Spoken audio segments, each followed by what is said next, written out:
Bonjour à tous, Sawadee Cap. Aujourd'hui, on va parler de la gifle. Et non, ce n'est pas le titre d'un nouveau film d'horreur qui sort au cinéma. C'est ce qui s'est passé récemment au Vietnam lors de la présence d'Emmanuel Macron sur les territoires vietnamiens, lors notamment de sa sortie de l'avion. Au moment où la porte de son avion privé s'ouvre, on le voit en train de se faire gifler, oui gifler, par sa femme Brigitte Macron. Alors évidemment, au début, l'Élysée a expliqué que c'était une fausse vidéo, certainement relayée par les Russes, parce que ça a été relayé en premier par Russia Today, un média russe. Donc évidemment, tout de suite, ça a été dit, voilà, c'est une fausse vidéo, c'est de l'IA, c'est les Russes derrière, comme d'habitude. Et puis, quelques heures après, l'Élysée et Macron en personne, et on va voir ça justement, finalement reviennent dessus en disant que c'était une vraie vidéo et que c'était simplement une chamaillerie avec sa femme.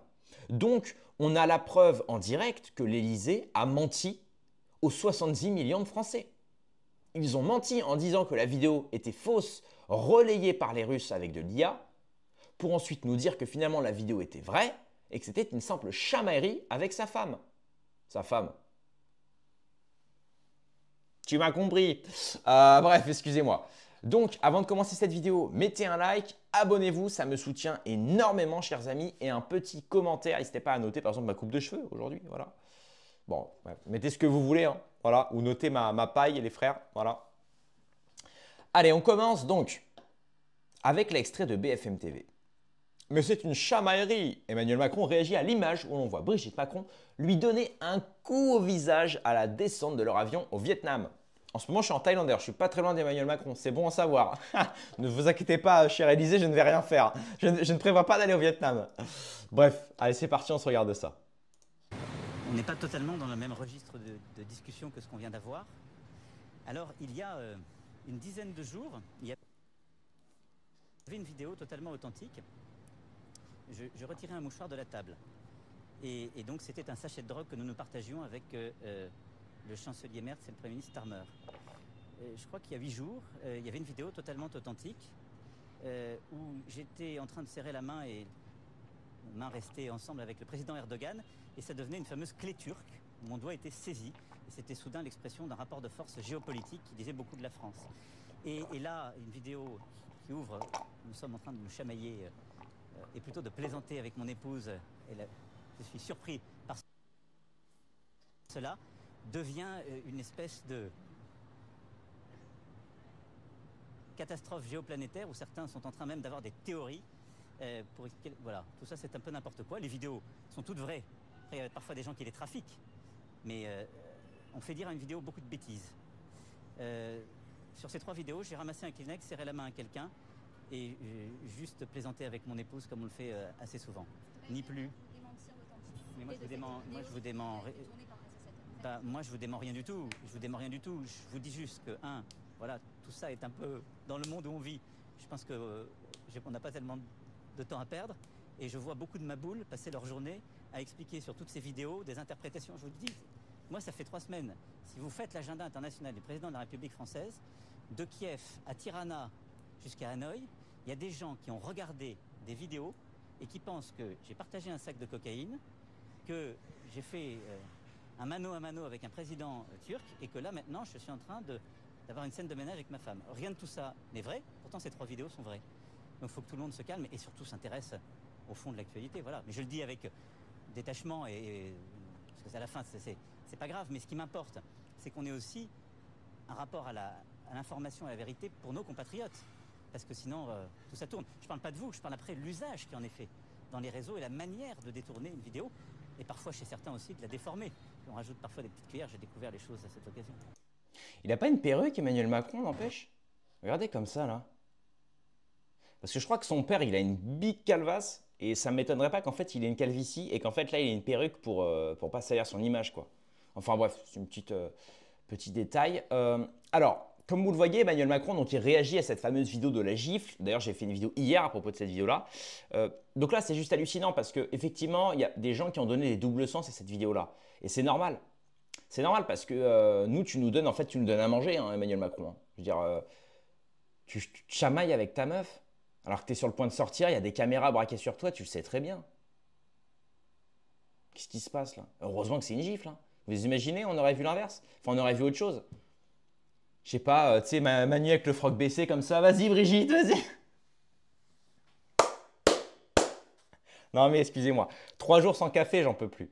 Je suis complètement dingue. Excusez-moi. Excuse-moi, Macron. Excuse-moi. Si tu passes en Thaïlande, je m'excuserai. Donc, voilà. Donc, effectivement, ce qui était dit à propos de cette vidéo-là, et vous allez le voir, parce que Poussard lui-même a mis un tweet que je voulais auquel on réagisse. Et d'ailleurs, après, on regardera aussi la réaction de Divisio qui sort une vidéo à propos de la gifle très, très, très intéressante. Donc, il dit, hier soir, lors de l'arrivée du couple présidentiel français au Vietnam, Brigitte a été vue en train de frapper Macron au visage. Les images étant devenues virales sur les réseaux sociaux, la présidence a tenté un démenti, affirmant que la vidéo était une fake news générée par l'IA et relayée par les Russes, avant d'admettre piteusement qu'elle était authentique mais qu'il s'agissait d'un moment de complicité. Vous avez pour père le diable et vous voulez accomplir les désirs de votre père. Il a été meurtrier dès le commencement. Il ne se tient pas dans la vérité parce qu'il n'y a pas de vérité en lui. Lorsqu'il ment, il parle de son propre caractère car il est menteur et le père du mensonge, Jean 8, 44. Tout Becoming Brigitte est ici. Voilà, donc évidemment, pourquoi Xavier Poussard relie un peu la série de Candace Owens à ça?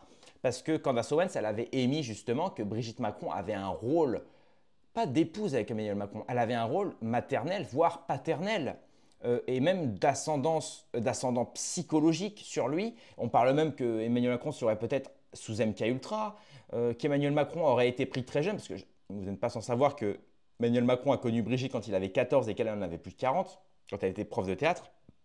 Donc forcément, ça laisse présager, ça laisse penser que Brigitte Macron serait peut-être donc, aurait en fait une influence sur Macron et que Macron serait peut-être même sous emprise psychologique. Et pourquoi pas?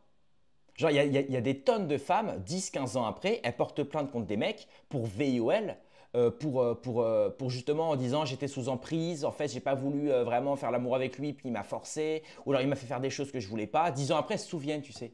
Mais qu'est-ce qui me dit que Macron ne l'est pas actuellement? Tous les signes sont là.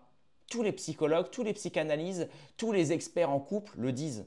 Qu'aujourd'hui, le couple Macron-Brigitte, c'est le couple le plus rocambolesque, qu'on peut voir. C'est anormal. Un gamin de 14 ans qui sort avec sa prof de théâtre, qui finit chez Rothschild, puis ministre de l'économie sous Hollande, puis président français, et qui aujourd'hui, on le voit à maintes reprises, des indices comme ça, c'est pas le premier, c'est pas la première vidéo qu'on voit dans ce genre-là. D'autres vidéos, je vous l'ai dit, avec Brigitte qui dit aussi dans une interview avec Macron, ah nous limons très fort. Des vidéos comme ça, ou des vidéos où elle l'engueule un peu, etc. Il y a un côté maternel chez Brigitte. Alors effectivement, il peut y avoir un côté maternel dans les couples, hein. La femme peut être aussi le côté un peu charmant de la mère qui rappelle la mère. Et là, il y a un côté psychanalyse, pareil, hein, le côté un peu tuer le père pour avoir la mère. Bon, voilà. Mais quand on sait tout le CV de Macron, quand on connaît le CV de Brigitte, quand on connaît l'histoire autour de l'affaire Brigitte, ça ne peut que alourdir le dossier. Et ça ne peut, en réalité, ça ne peut que affirmer pour l'instant les thèses qu'on a et les rumeurs qu'on se fait à propos de ce couple-là. Et c'est à Macron aujourd'hui de rétablir la vérité. Et la seule et unique vérité qu'on croira, c'est quand Brigitte se présentera avec son frère au tribunal ou devant les Français, avec des papiers d'identité non falsifiés, en assurant effectivement qu'ils sont bel et bien frères, Brigitte et Jean-Michel.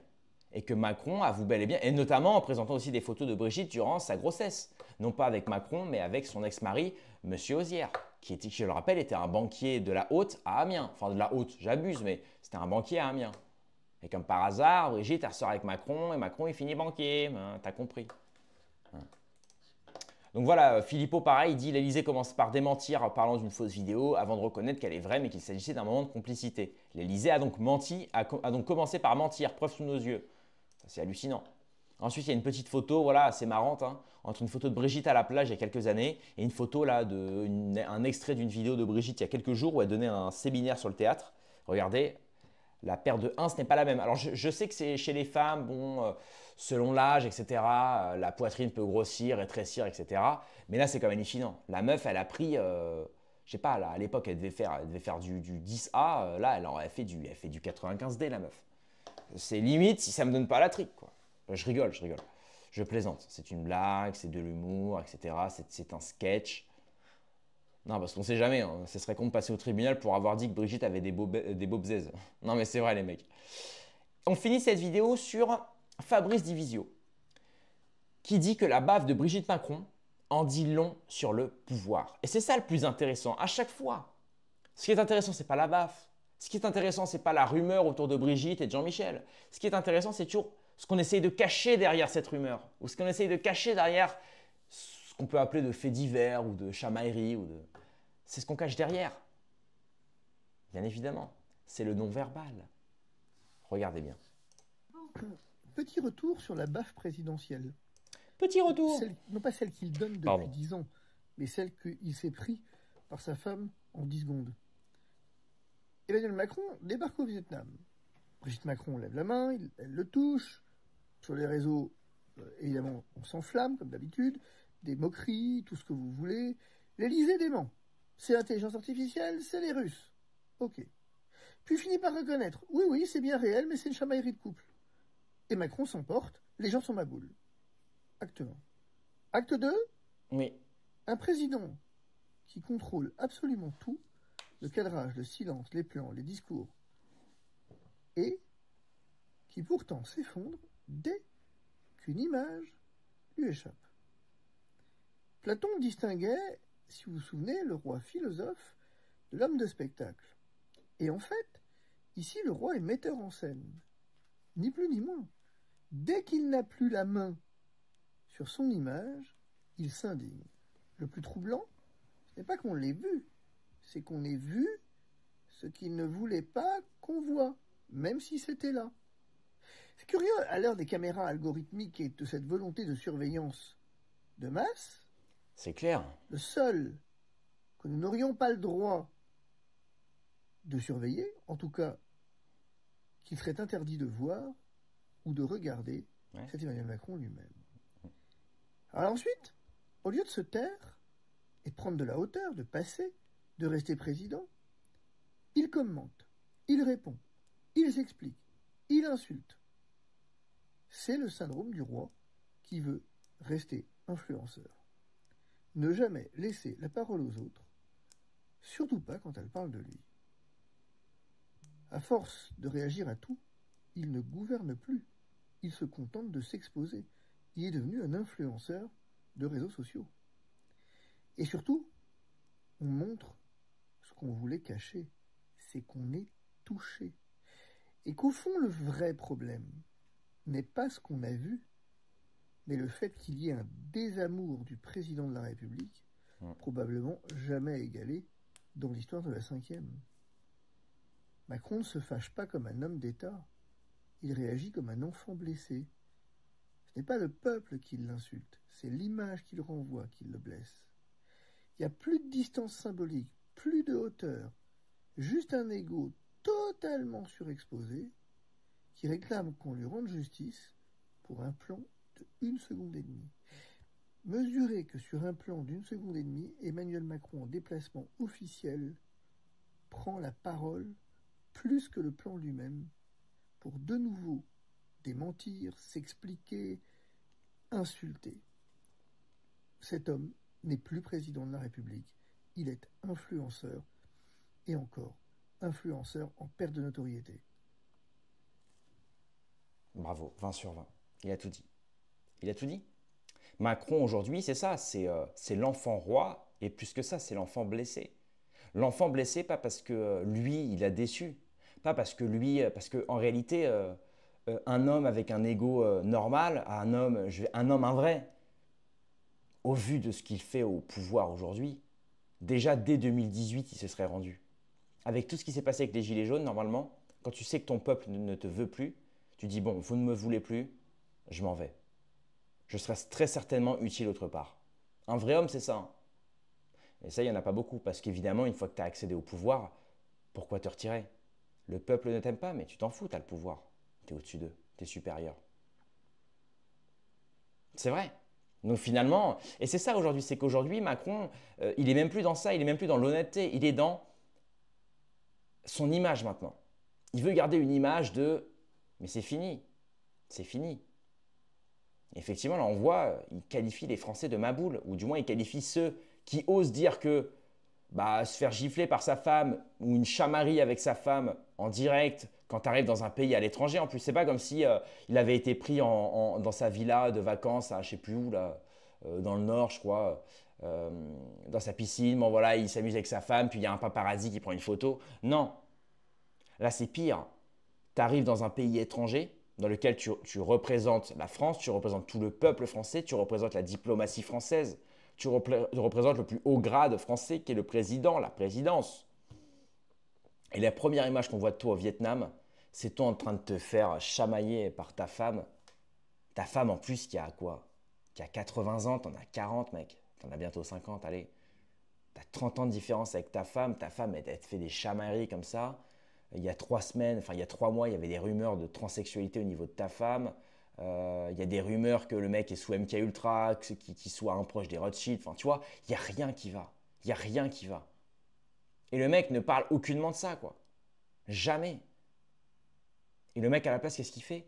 Il fait des allocutions en disant la Russie c'est notre ennemi, il faut leur faire la guerre. C'est juste hallucinant. Bref, c'est tout pour cette vidéo. Bravo à Divisio, c'est très très propre ce qu'il a dit, très très beau. Très très fin d'ailleurs. Merci d'avoir suivi cette vidéo. Rendez-vous dans quelques heures ou à demain pour une prochaine vidéo. Paix et amour sur mes amis et mes ennemis. Et surtout sur mes ennemis.